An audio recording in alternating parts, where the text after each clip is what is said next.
Then one time mutabani wange yakomawo yali yava ku ssomero najja nangamba lwaki Pastor Ssenyonga akuyita malaya. Ndi malaya ensonga za church zikutte wansi ne waggulu. Ensonga za Susan Makula okumuyita malaya zirese obuzibu ewa Pastor Ssenyonga ate ewa Pastor Mujingo ne Makula Maziga Merere ekiri ku Kanana ate tekisanyusa yadde n'omulundi n'ogumu gwona wena atugobera ennaku z'omwezi ziri 28 olunaku lwakuna omwaka 2024 tweyama okubeera nga if it's all about information tukikutuusaako era ku mulundi guno ensonga zibadde zitambula aboogedde ku Susan Makula yali malaya nga tanakujja Bujingo ebigambo bibadde bingi nnyo naye ng'ate asinga okulusimbamu oluseke ye mukulu Pastor Ssenyonga. Munnange nno ffe nga bw'otumanyi tubikuleete. Clarity Source 256 nkwaniriza gwe wenna tugoberera n'enkubaza n'emirimu gy'otusaka engalo.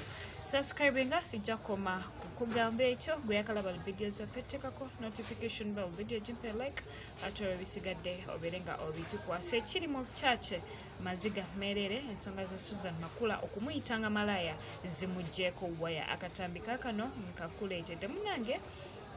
Ebintu by'abapasita bano n'amachachi byo tebisobola kuggwa onagamba munne kino onagamba munne kino onasibako oli kino byonna bitambula naye ku mulundi guno abutambi bwadde butambula ebifaananyi bibadde bitambula bayogedde ebigambo Susan Makula nga tanakujja wa Bujingo yali malaya ebigambo bibadde nga bingi wabula Susan Makula yavuddeyo n'abeera nga addressinga oluvannyuma lwa mutabani wa Susan Makula okuvayo n'amugamba nti maama lwaki Pastor Ssenyonga akuyita malaya. Akatambi kano njagala mbeere nga nkakuwa ke kano kolaba anene emabbali naye njagala ku luno nkuweeremu eddoboozi owulye expression tukubemu akafaananyi ddala kiwulikika kitya gwe genda mu comment section ombuulire ensonga zino oziraba otya ozirowoozaako kiddala kikyolowooza nti bwe kirimu. Omulimu gwange nga we nagamba guba gwakuwa information gwe n'olyoka weesayirawo ebintu obiraba otya. If it's all about information tubeera bikutuusaako kankuwa akatambi kano Susan Makula agamba tabeerangako malaya.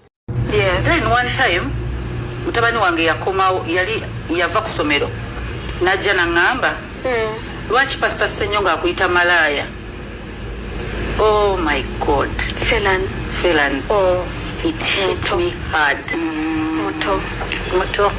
Nemubuuza wabijjeewa naga mukwano gwange be babingambye ku ssomero because nali simukkiriza kwa accessinga nnyo TV ezimu because newaka nali na blocking channels ezimu manyi no TV ebeera ku lugambo n'ennenaso nga manyi zino ne zino basobola labe waka naye nga asoma ali busy so nangamba mukwano gwange yangambye nti Musumba Ssenyonga yagambye nti mama wo malaya yeetonda. It hit me hard. I know.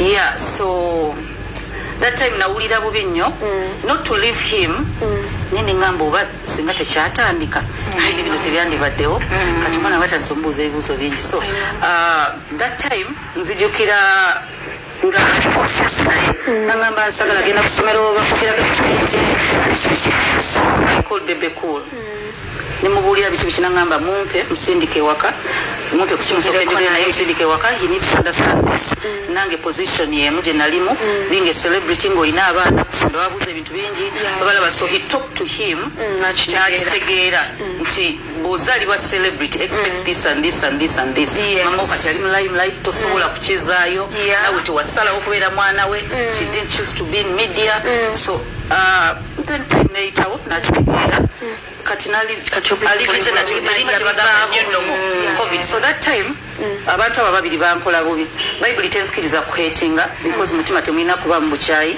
naye mbalaba bulabi ensonga za Susan Makula avuddeyo n'abeera ng'ayanja ensonga nti ebyogeddwa bingi bamuyise malaya tulabye ku bifaananyi bye baleeta abanjawulo batandise omusosonkereza naye nga ye ate asinga okukisimbamu oluseke nkiddamu ye mukulu Pastor Ssenyonga owawa ne bwayise yeyawa alina kereziya ye naye ensonga bwe zito bwe ziri genda wansi mu comment section ombuulire era onyinyonnyole gwe ebintu obiraba otya ekya kyaki kinaakyukamuko kubanga abasumba okwesojja kifuukidde ddala ekintu kye tulaba ennyo ekijja kiddiringana buli mulundi nti buli muntu wafuna omukisa n'atunako mu kamera ate abeera asojja oli abeera amalowoozi goono gagamba oli pasita mufereewo abamu babayise bannabbi b'obulimba bingi ebyogeddwa naye ate ffe omulimu gwaffe aba Clarity Source omulimu gwaffe si gwa kujajinga omulimu gwaffe gwakuwa amawulire gwe omulungi atugoberera ate n'obeera nga osobola okwesayirawo ensonga nga bw'oziraba kubanga buli kye tuleeta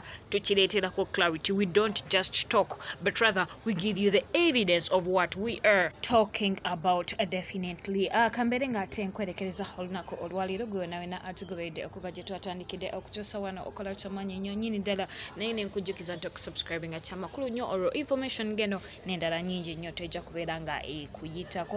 Gwe wena eyazalibwa olunaku olwaleero kankayisewo happy birthday to you. Ate abalina ebizibu bonna tusaba Mukama abamalire omwaka tugumalako ate katusobire ntunaagumalako bulungi. Clarity Source 256 I sign out. Mbeere bulungi mikwano gyange mweraba kangende njiye ebirala. See you then.